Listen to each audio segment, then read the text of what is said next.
Welcome to Talking Shop, the show that goes through all the things in the news that would affect you if you're selling on the internet.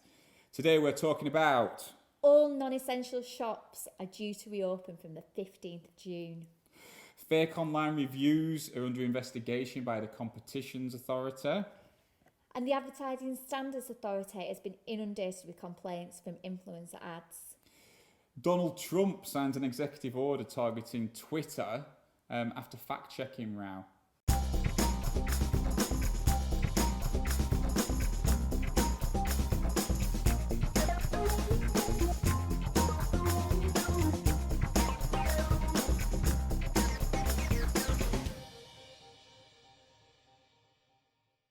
Welcome to Talking Shop.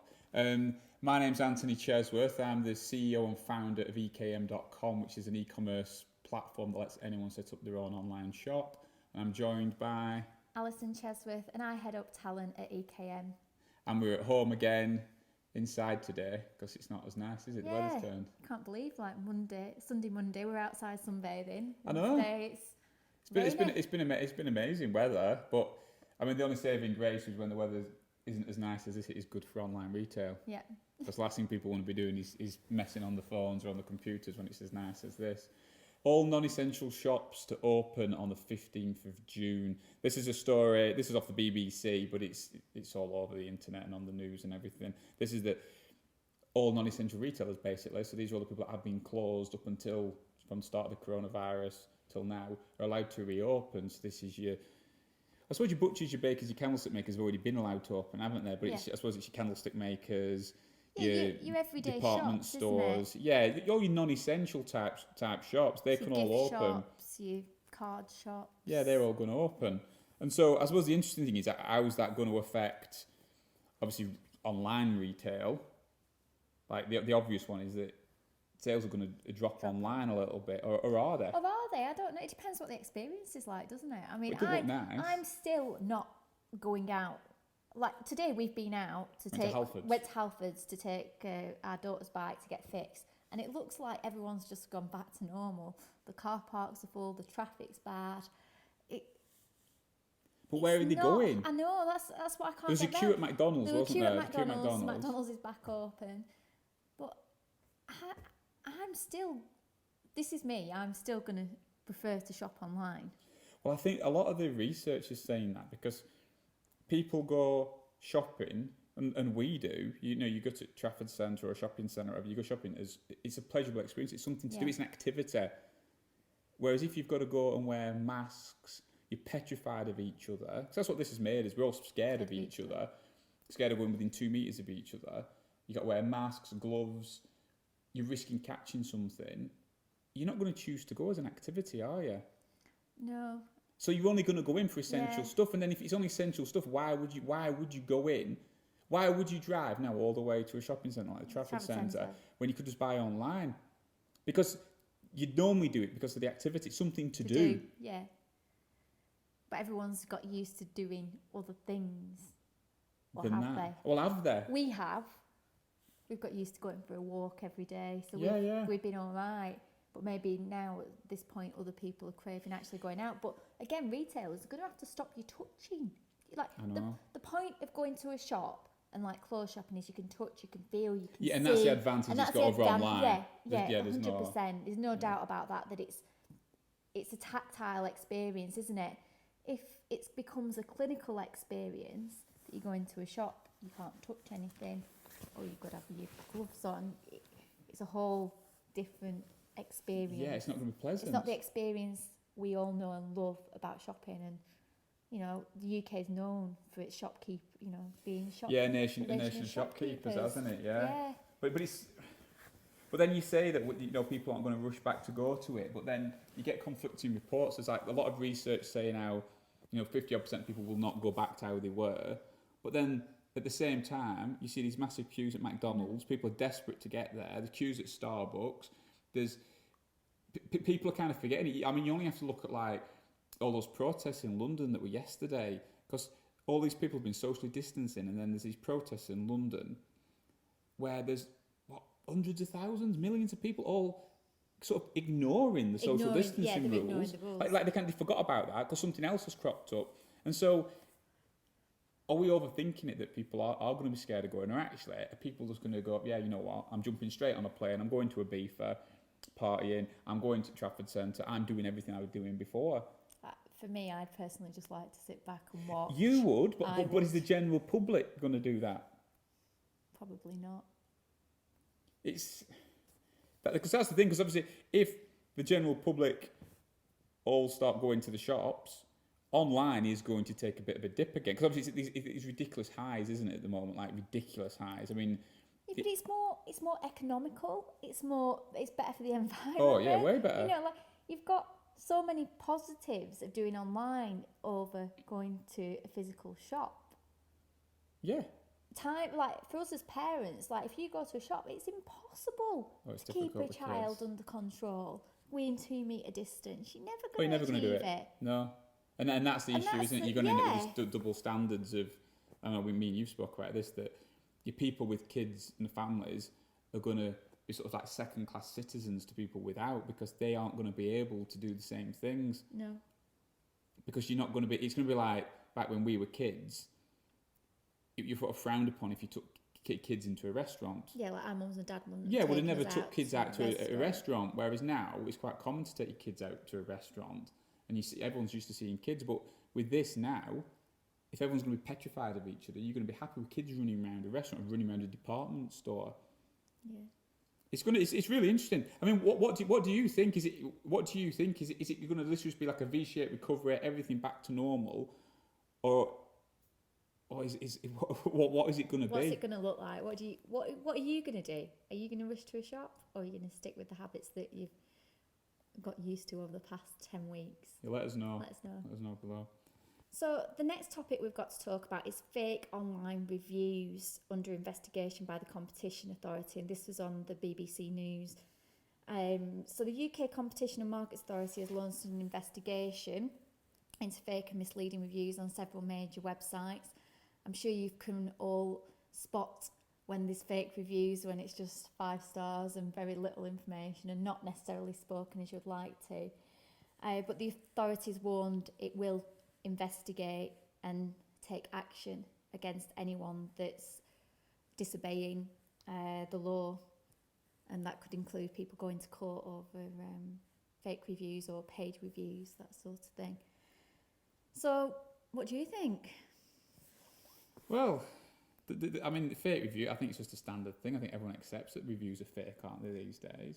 I don't think so. You don't think they do? No. You don't think people are aware of it? I don't think people are aware of it. Well, maybe not. Yeah, maybe not. We know how important reviews are for online businesses, and they are huge. You need to make sure that your customers leave you reviews on your products. And it's important for you. You want to be selling the best product and actually getting people to love them. If someone gives you a bad review, it's the opportunity to fix something that's wrong. Well, bad reviews, actually, this is the thing. I think people are petrified of bad reviews, but bad reviews, they give you the option to, how you handle that shows how you deal with customers. Because everyone knows you're never going to have 100%, you're never going to make 100% of your customers happy all the time. No. You're always going to get, if you've got a decent volume of customers, you will always end up with someone you can't please. Yeah. Now, that might be a failing on your part, because everyone's human.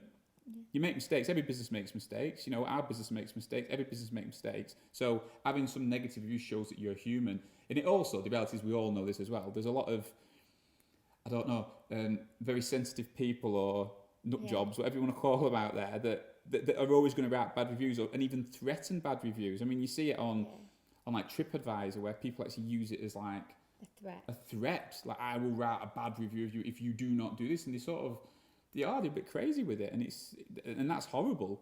And it's horrible when you experience that as a customer, as an online retailer. You've got someone sort of like blackmailing you with these bad reviews. But I think as a consumer, you accept that, again, not everyone's going to be happy. Some are going to be legit complaints. Some are going to just be some person who's got a grudge. Yeah.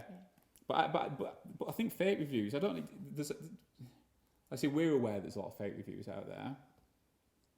And it depends on what's your definition of a fake review, because I was reading a thing the other day on, I think, LinkedIn or something, where they were saying about, should you incentivise people to leave you reviews? Like if you buy something, like a tripod, for example, that has cameras on, they will encourage you to leave a review, and if you do, you get a free little gift.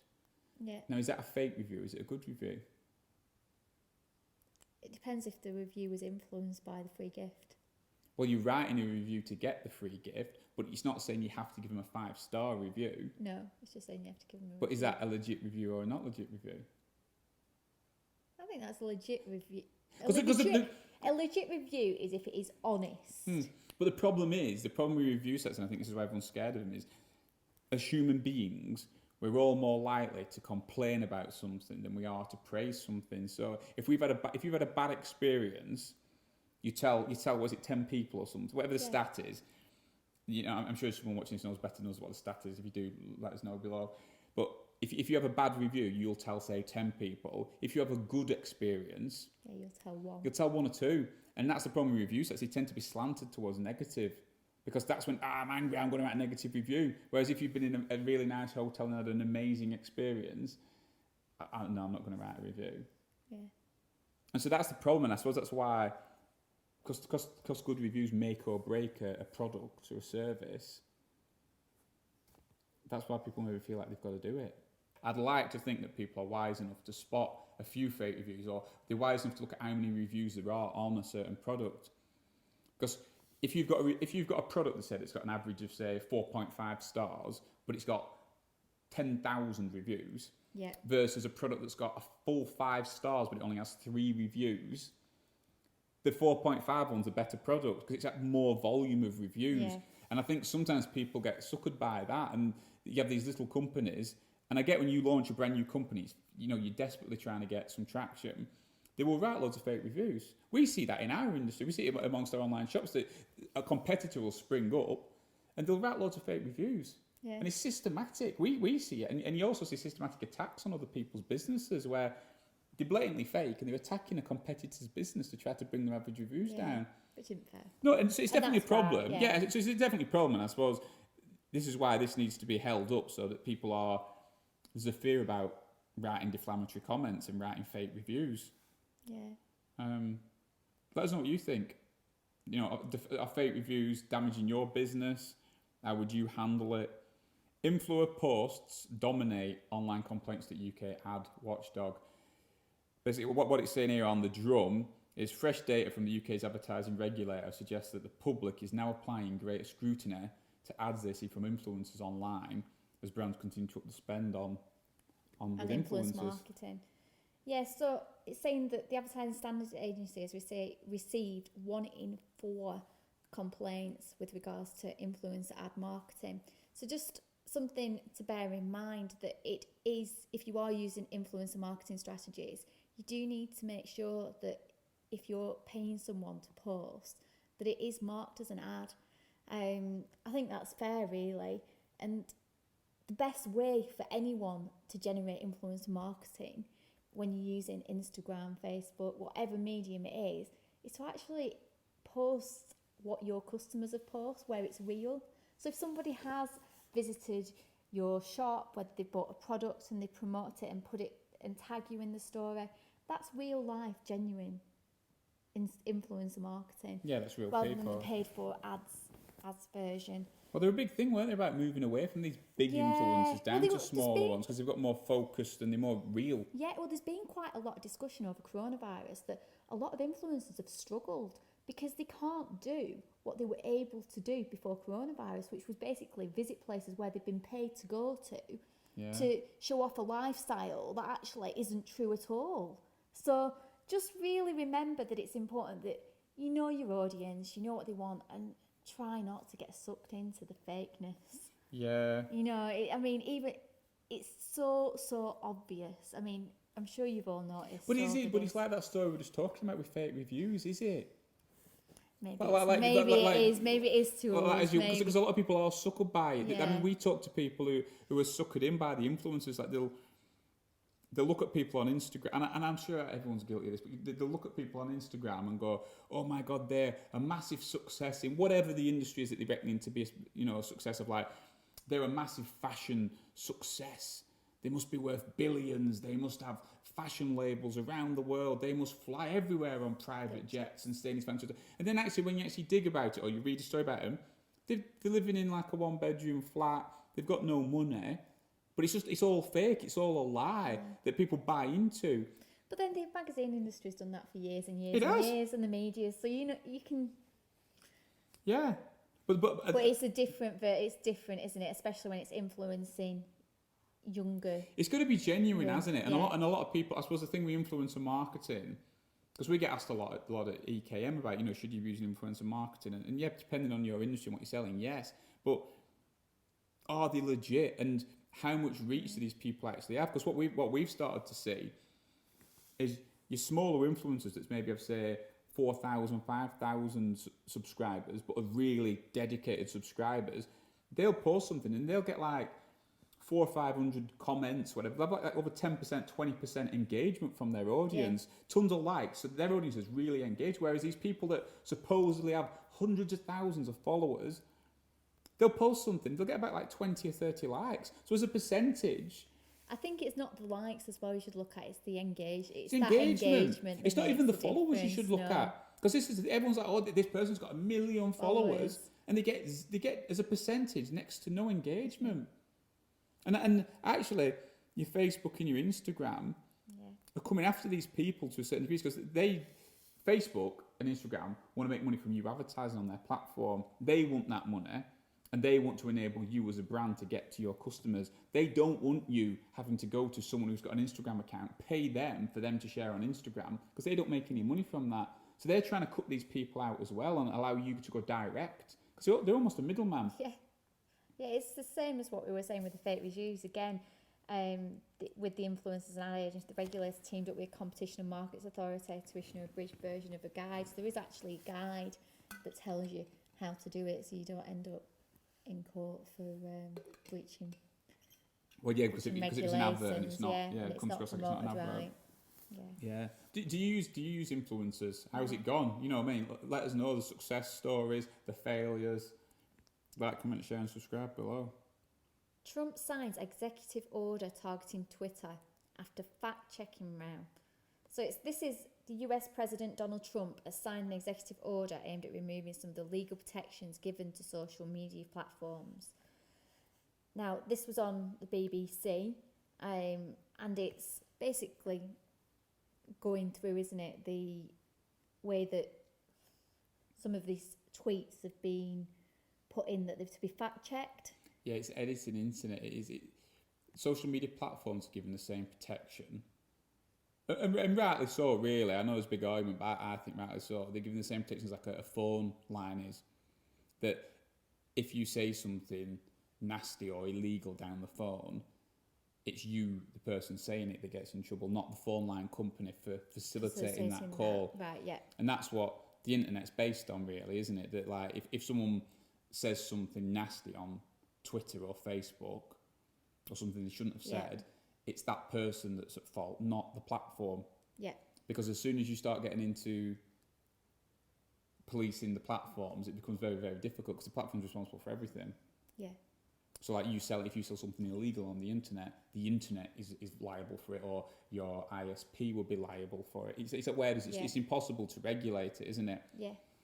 And I think this all stems from that Donald Trump has been posting stuff, and then Twitter have been saying, actually, what he's posting we don't think is true, here's the facts, which means that they are trying to delve into becoming like content moderators or something. It's publisher they've put on the article, haven't they? But then if you become a publisher, then you'll be liable. Yeah, and that's what I think he's threatening, and this is happening. And this is happening throughout the world at the moment. These are these really grey areas, but I'm surprised that Twitter did that. Because of that, it brings them into being a publisher, which then means they will be liable for everything on their platform, which is what he's threatening to do. Mark Zuckerberg, on the other hand, for Facebook, I think he stayed away from it. And then he got a load of grief for all his employees and those people saying you should have got involved because you shouldn't allow Donald Trump to say this, that and the other.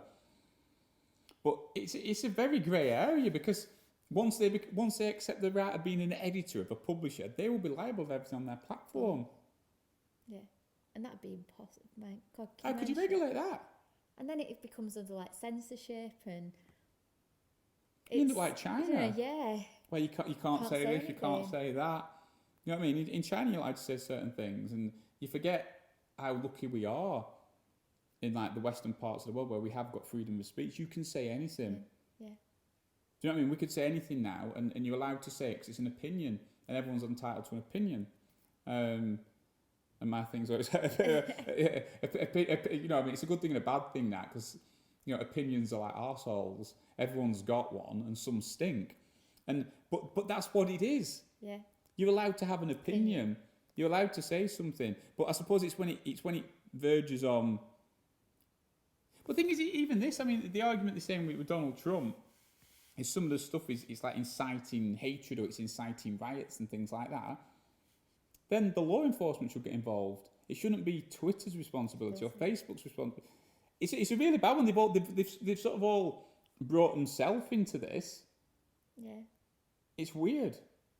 It just never seems to work well when there's someone regulating what you can and can't do, especially on the internet. I suppose it's like we talked about it, I think, on the last episode of Talking Shop, in terms of like price controls. Yeah. That these sort of controls, they don't work, because what gives someone else the right to say what you can and can't do when they're a platform? Yeah. Because they effectively control the internet in that way. It's like what Google always used to do. Not like Google, if Google decides that you need to have this, that, and the other on your website to get it ranked, everyone has to do it, and they kind of control the internet, and people don't like that. And that's what this is all around, isn't it? I mean, I get that it's really complex, because I get you can't have people posting stuff up that's like racist, or it's inciting riots, or it's inciting. I get that, but is that the job of the platforms to regulate, or is it the job of a legal entity to regulate? If Twitter can do that to Donald Trump, what's to say they couldn't do it to other retail businesses? Yeah. Well, this is how these things fall. These things. But it's like you think, oh yeah, it's, you know, he shouldn't be allowed to say what he said, and they did the right thing. But then the knock-on effect of that is then them saying, actually, your post about what you were your hand sanitizers isn't right. You can't do that. And it's like you're in the Handmaid's Tale thing before you even know it. Yeah, it would, yeah. Yeah, because they decide, which I suppose they have done a little bit recently. So they've decided you're not allowed to sell face masks. So it doesn't matter if you're making the most beautiful face mask, you know, your Versace face masks or whatever, Prada, whatever it is. No, you're not allowed to do that, because we've decided. Who's decided? We have. And it's that, isn't it? Yeah. And you forget, these things filter down. Yeah. Filter down. There's one, we've not got it to talk about today, but there's one, I think we mentioned it on that previous episode, like that digital services tax. You know, like how France and the UK now are bringing in this digital services tax, where they're going to charge a percentage of turnover to the big companies like Facebook and Google's and stuff. It's companies that are turning over however many hundreds of millions, so it only affects them. Great, someone else can pay. Always someone else's problem. They can pay it, as long as I don't pay it, it's fine. But again, exactly like this, what we were just talking about, that digital services tax, once that's in, you know that threshold's going to come down and down and down and down and down and down, until actually most businesses that sell on the internet get swallowed up and have to pay it. But at the moment, it's someone else's problem. It's like this, isn't it? People will be like, ban Donald Trump from posting, ban this person from posting, because it's not them.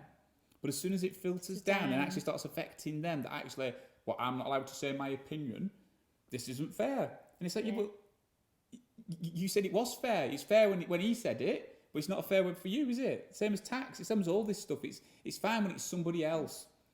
When it's somebody else, that's fine. But if it affects me, no. And that's what you got. I suppose it's the complicated things we talk about on this show, really, aren't they? They are. We should talk about more simple things. Issues.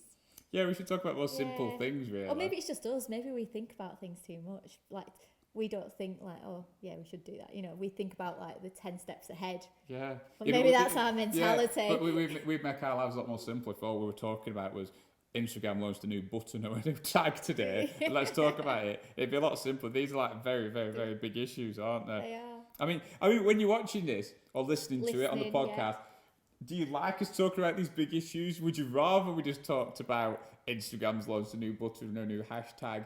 You know, what do you want to hear? What do you want to hear from us? What do you want to hear us talking about? Okay, so thanks for watching or listening if you're listening to the podcast, which is available on all good podcasting platforms. Yay. Again, let us know what you think. You know, like, comment, share, subscribe. We really do appreciate that. It makes it worthwhile what we're doing, doesn't it? If people like, comment, share, subscribe. If we've missed anything that you've seen, let us know. Tell us what else you or want to anything hear you'd like about. us to talk about next time. We do it every 2 weeks, this, so anything we've missed, let us know. But thanks for watching. Thank you. Bye.